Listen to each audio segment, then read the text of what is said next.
A man named Norman Vincent Peale once said something that would revolutionize millions of lives. But what he discovered wasn't new at all. It was written 3,000 years ago by a shepherd boy who became a king. That shepherd understood something most people today completely miss. Your thoughts aren't just fleeting moments in your head. They're blueprints, construction plans, and right now, they're either building the person you want to become or destroying the person you could be. But here's what's terrifying. Most people are completely unconscious of what they're building, and the Bible warns us about this exact trap. So if you've ever wondered why some people seem to effortlessly overcome obstacles while others stay stuck in the same patterns year after year, this ancient wisdom holds the key. The Bible doesn't sugarcoat it. 2 Corinthians 10:5 talks about taking every thought captive. But why would thoughts need to be captured? Because they're dangerous when left wild. Think about this. Every serial killer started with a thought. Every act of kindness started with a thought. Every great invention, every terrible crime, every moment of love or hate, it all began in someone's mind. But here's where it gets personal. Right now, as you're watching this, your thoughts are literally rewiring your brain. Neuroscientist Dr. Caroline Leaf proved that thoughts actually change your brain structure within 21 days. But King David knew this 3,000 years before we had brain scans. In Psalm 139, David prays, "Search me, God, and know my heart. Test me and know my anxious thoughts." He understood something crucial about the connection between thoughts and transformation. But why was he so concerned about his thoughts being examined? Because David had learned the hard way that thoughts left unchecked don't just stay thoughts, they become actions. Actions become habits, habits become character, and character becomes destiny. Therefore, the battle for your future is happening right now between your ears. The two thought systems. The Bible reveals there are only two types of thinking patterns, those that lead to life and those that lead to death. Romans 8:6 makes this crystal clear. The mind governed by the flesh is death, but the mind governed by the Spirit is life and peace. But here's what most people miss. These aren't just spiritual concepts, they're practical psychological realities. When you think thoughts of fear, worry, resentment, or inadequacy, you're literally poisoning your neural pathways. Your brain starts producing stress hormones that break down your immune system, cloud your judgment, and trap you in cycles of negativity.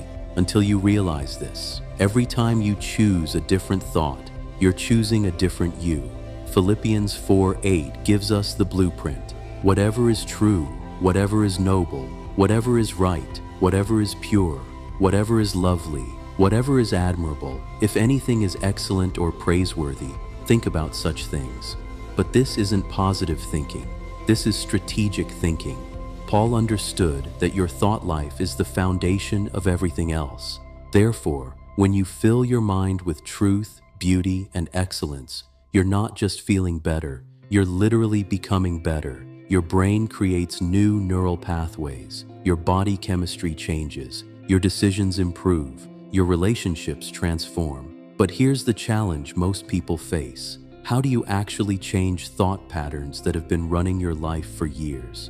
The Bible has a surprising answer that modern psychology is just beginning to understand: the renewal process. Romans 12:2 says, "Be transformed by the renewing of your mind." But the word renewing in Greek is anakainosis. It means to make new again, like renovating an old house. Your mind isn't broken beyond repair, it just needs renovation. But here's the shocking truth. God designed your brain with neuroplasticity specifically for this purpose. Every time you catch a negative thought and replace it with God's truth, you're literally tearing down old neural pathways and building new ones. You're not just thinking differently, you're becoming different. But this process requires what the Bible calls faith.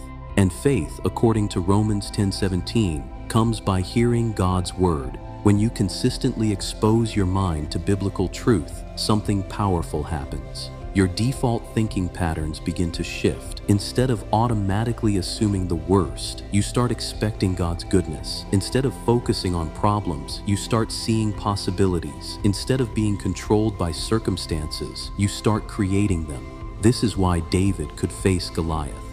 His thoughts had been so transformed by meditating on God's faithfulness that facing a giant seemed logical, not crazy. His mind had been renewed to see from God's perspective. Therefore, your thoughts don't just reflect who you are, they determine who you become, and God has given you the power to choose them. Here's what happens when you truly grasp this biblical truth. You realize you're not a victim of your thoughts, you're the architect of your mind. Every morning, you wake up with the same choice David had, the same choice Paul had, the same choice Jesus demonstrated. Which thoughts will you entertain today? The Bible promises in Isaiah 26:3, "You will keep in perfect peace those whose minds are steadfast because they trust in you." Perfect peace isn't the absence of problems. It's the presence of right thinking in the middle of problems. Your thoughts have the power to change you because God designed your mind to be transformed by truth. Every time you align your thinking with His Word, you're not just improving your mental health, you're participating in the divine nature. So the question isn't whether your thoughts have power. The question is, what are you building with that power? Are you constructing a life of fear, limitation, and defeat? Or are you building the abundant life Christ promised? That shepherd boy understood something we're just rediscovering. Your thoughts aren't just in your head, they're shaping your destiny. And the same God who transformed David's mind is ready to transform yours. Starting right now, with the very next thought you choose to think.